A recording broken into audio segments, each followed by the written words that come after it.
hope you're having a great day today. I want to talk today about 10 things I no longer buy. I, by nature, am a little bit of a minimalist. I like to take care of the environment and I like to just have less clutter in my house. So I want to share 10 things that I no longer buy and some kind of alternatives that I also use. If you haven't hit the subscribe button yet, hit that button to be notified anytime I post new content related to women's health, hormones, or holistic health. Now, I want to preface this video with saying I'm not an all-out minimalist. I'm not perfect by any stretch. And my family, my husband and my children are certainly not minimalist. So take it for what it's worth, but these are 10 things that I no longer buy because I just don't feel like they're necessary. I feel like there's great alternatives. And like I said, I like less clutter. A couple weeks ago, my husband and I were watching a personal finance documentary on Netflix. And in that documentary, they mentioned that there's kind of 4 categories of things that you buy. Either you want it, like it, love it, or need it. And so they sort of went through this whole thing about what each of those mean and when you should buy things and when you shouldn't buy things. And so that's also kind of helped me with this. But like I said, this was only just a couple weeks ago. I just think it's a nice way of sort of framing what you're going to buy. But the first thing that I no longer buy anymore are clothes that I don't love. I spent so much time as a kid and especially in my college years where I would just buy like all the trendiest things that I would wear one time, things that, never went with anything else. And my closet was stuffed full of really cheap clothes that were poor quality that I was never gonna wear again. Once I kind of cleaned out all of that mess, I decided that I was going to become more of a capsule wardrobe person, which is what I've done. I still do buy some trendier clothes occasionally, but I try to kind of stick to like the classic pieces just because A, I like them better, that's just more my style, but B, because I know that they're gonna go out of trend really soon, and I try to just keep things super simple in my closet so that I don't have a lot of decisions. If you're anything like me, when your closet's super full, you have no idea what you have and you don't wear it anyways, so it kind of defeats the purpose. So for me, when I'm shopping, I'll buy things that I love for sure. I'll buy things that will work with multiple different outfits and different occasions, even different seasons, but I certainly try to kind of stay away from like the really trendy things. Number 2 is designer handbags. Again, there was a phase in my life where I loved a good designer handbag. I was obsessed with Gucci and Chanel and Kate Spade and all the things. But now I have kind of come full circle. And again, no shame for you if you love designer handbags. You do you. That's awesome. I have no problem with anyone buying these things at all. These are just things that I don't personally buy anymore. And so for me, with my purses, they are all about functionality. I definitely don't change my purse every occasion.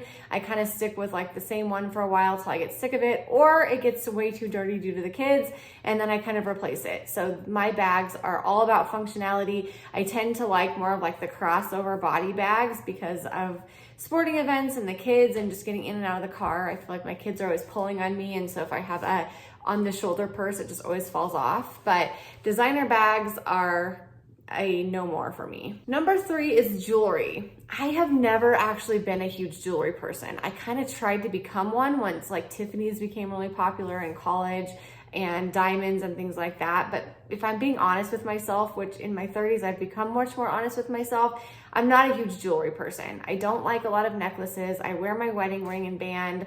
I have a ring for my kids, and I keep a nice pair of like little studs in my ears most of the time. But that's about all of my jewelry. In addition to that, I guess I do wear a lot on my wrists, but that's kind of my thing, is just like bracelets of different things, different memories, different words, things like that. But other than that, I'm definitely not a person that's going to like change their jewelry with every single outfit and things like that. Again, if this is you, like, more power to you. I actually think it's super cute and looks really good. It's just not me. Number 4 is sales promotions that I don't need. So we've all fallen victim to this before, where people are like, hey, if you buy this, you actually save money, it's on sale. But the thing is, you weren't actually going to buy it in the first place, so you're actually still out that money. So I want you to be careful of when you're falling victim to sales promotions, because they can actually get you, and they can be good deals in theory, but they are still spending money. So in my opinion, I know we talk a lot more about like health, hormones, holistic health, those types of things on this channel. But in my opinion, personal finance has been a huge part of my own physical and mental health journey, because when my personal finances are in order, I feel less stressed, I feel better.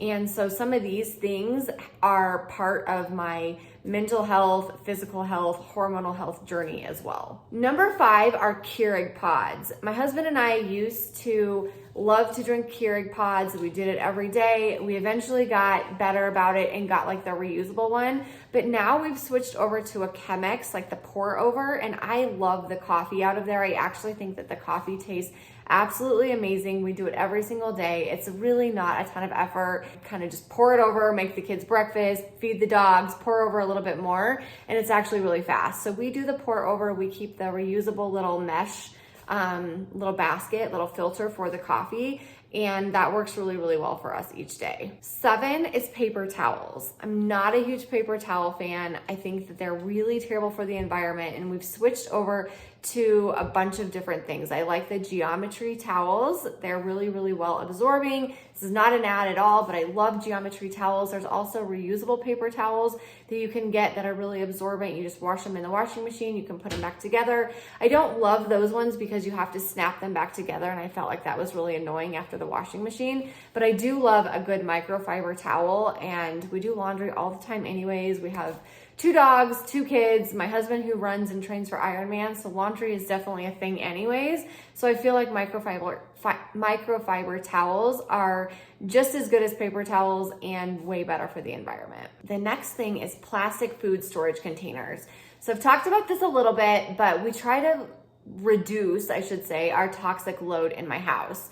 We're never going to eliminate it. We are exposed to so many toxins, and good thing our bodies are designed to deal with them. I don't think that we need to be afraid. I think there's a lot of fear mongering with toxicity and eliminating toxins and all of that stuff. But where we can, I try to. So one of the places that we can eliminate some toxins are plastic food containers. I definitely buy the Pyrex, the glass food storage containers. We're a big meal prepping family, and so I do that very regularly and try never to microwave plastic because of all of the toxic chemicals that's in plastic can leach into your food, which is no bueno. So I get the Pyrex glass food containers. They keep the food fresh, it's sealed, they're durable, they're great, they're breakable, but not terribly. We've definitely dropped them on the floor before and they haven't broke. So big fan of the Pyrex glass storage food containers. The next one is bottled water. You guys, bottled water is like so terrible for the environment. I know that there's a place and a time for bottled water. I definitely buy them sometimes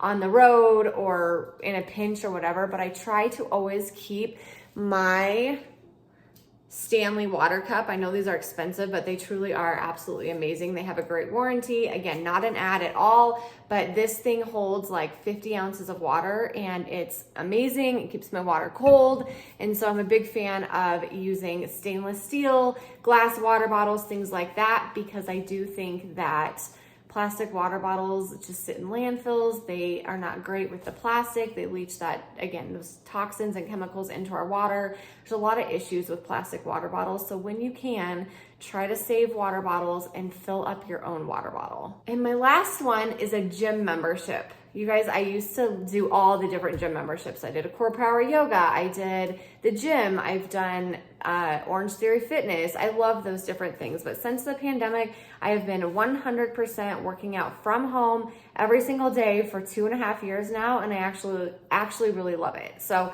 not that the gym is bad. I think that the gym can be amazing. My husband likes the gym.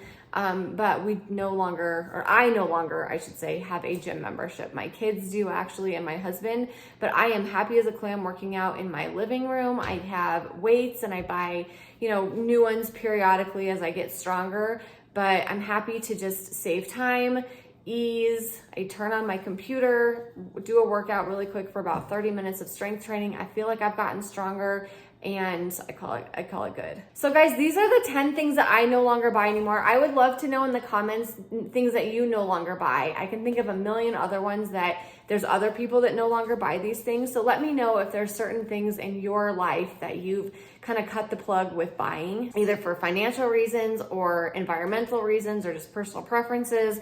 Always happy to learn from you as well as you're learning from me. So if you haven't hit that button, hit the subscribe button to be notified anytime I post new content related to women's health, hormones, or holistic health. I'll see you guys in the next one.